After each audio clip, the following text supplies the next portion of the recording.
지난번에 했었던 백정 이야기하는 다소 신분이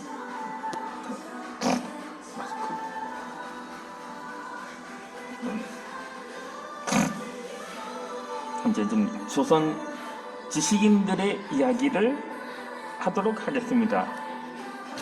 그런 이들의 경영이나 국가 간에 대해서 설명을 해드리고자 합니다. 우선 무엇보다 고려 말에서 조선 초기의 도전의 아이콘이라 할 수 있는 정조전에 관한 이야기는 이전 영상에서 설명을 한 바 있었습니다. 과연 그가 어떠한 역사 인물을 롤모델로 삼아서 이를 활용을 했는지에 관한 설명했는데, 하지만 안타깝게도 그는 태조 7년이자 마지막 집권기였던 1398년도 이방원에 의해서 살해가 됩니다. 그러니까 태종이죠. 태종 이방원은 3대 왕이었는데 그 전에 친형인 방과를 보위에 올려서 사실상 실권을 잡게 되었던 거죠. 그러니까 이 태조실록 5년의 기록에 의하면 당시 그의 나이가 55이라고 밝혔는데,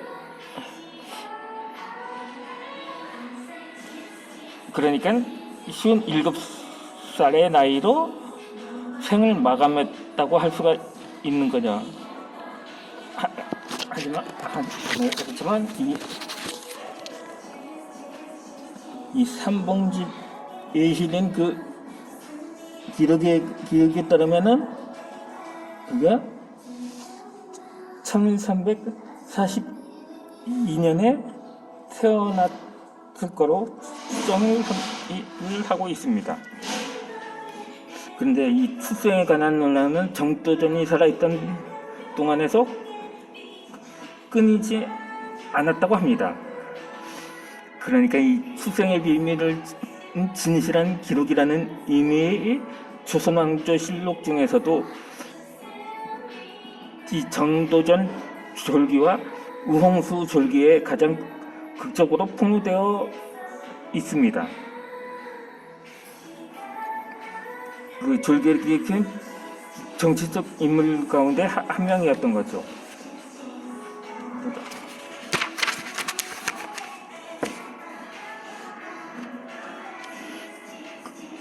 근데 여기서 우홍수라는 인물은 고려말 권세가였던 우현보의 아들이었는데 조선 건국 직후에 곤장을 만나 사망을 했다고 합니다.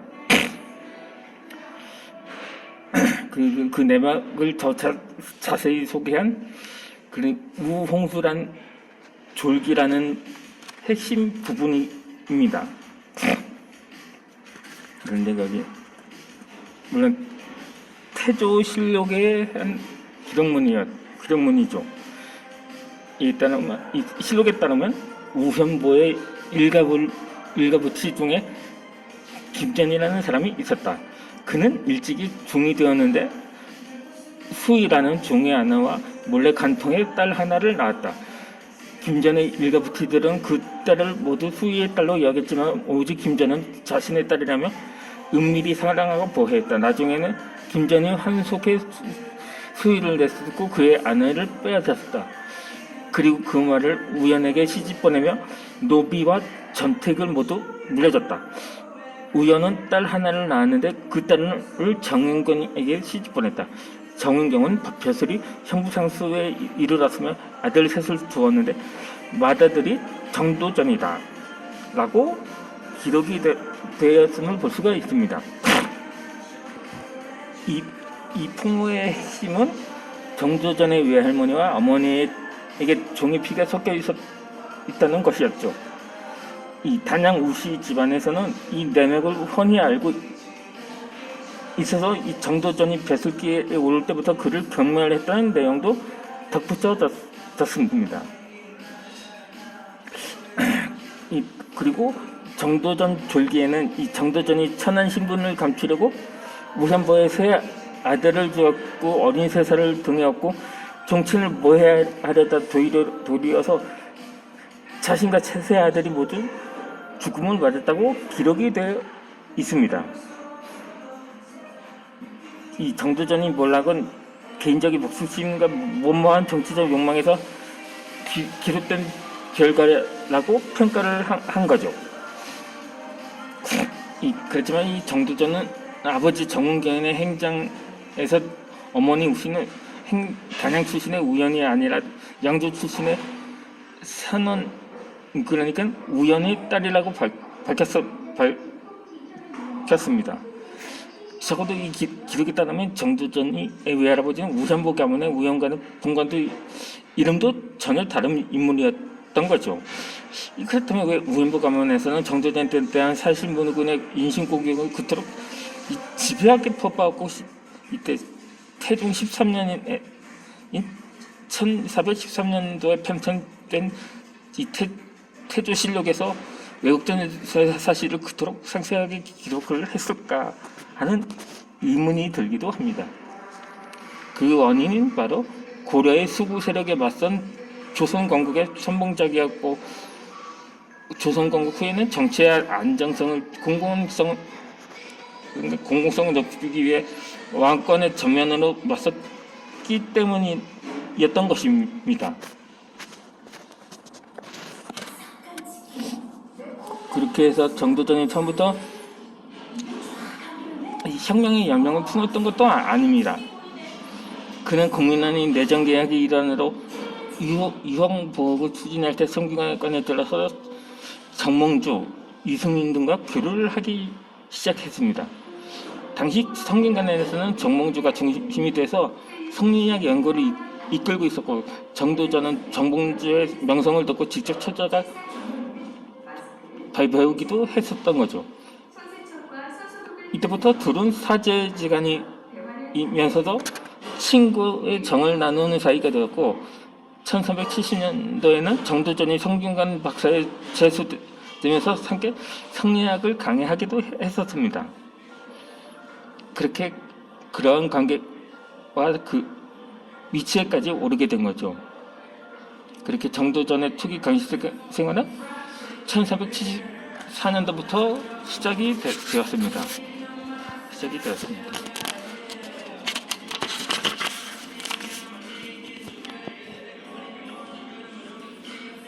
그런데 하지만 그 동시에 그의 명성이 흔들리기 시작하기도 했었던 거죠.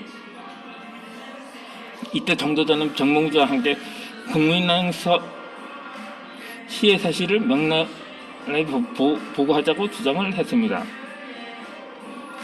그때 당시 권익자였던 이인임은 정도전의 주장을 일단 수용했습니다.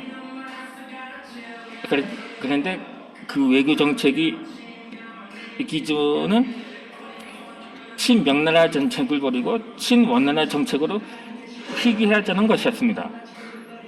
그렇게 해서 1375년도에 불건이 사신을 파견해서 명나라에 대한 협공을 제안했지만 이인임은 정도전에게 불건 사신을 연접하라는 명령을 내립니다.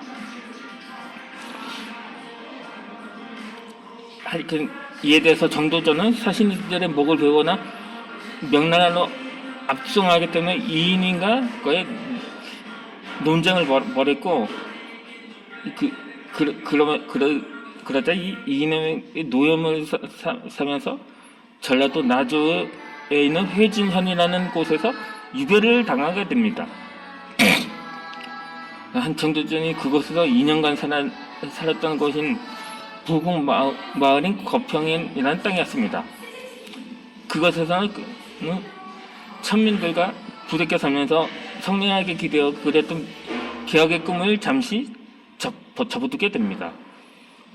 하지만 이 기간 중에서 그에게 자신을 돌아보는 소중한 성찰의 기회가 되기도 했었던 것입니다. 하지만 그는 이것에 대해서 농부나 야인들과 대화를 나누면서 능력과 시기를 헤아리지 못한 채 설익은 이상을 함부로 드러냈다는 것을 통찰에 깨닫게 되었습니다. 정치적 시선을 가꾸면서 지식인의 꿈을 현실에 맞춰가는 그 법을 배워갔던 것이죠. 그렇게 회진현에서 2년간 유배 생활을 보내고 정도전은 1377년 7월에 다시 고향으로 거처를 옮기면서 그 4년 뒤에는 삼각산 밑에 삼봉체라는 제시를 짓고 학생들을 가르치기 시작합니다.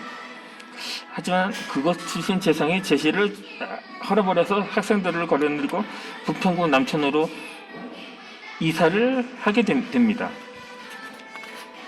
그러고서도 왕모라는 자가 별상을 짓는다고 제시를 없애버렸던 거죠.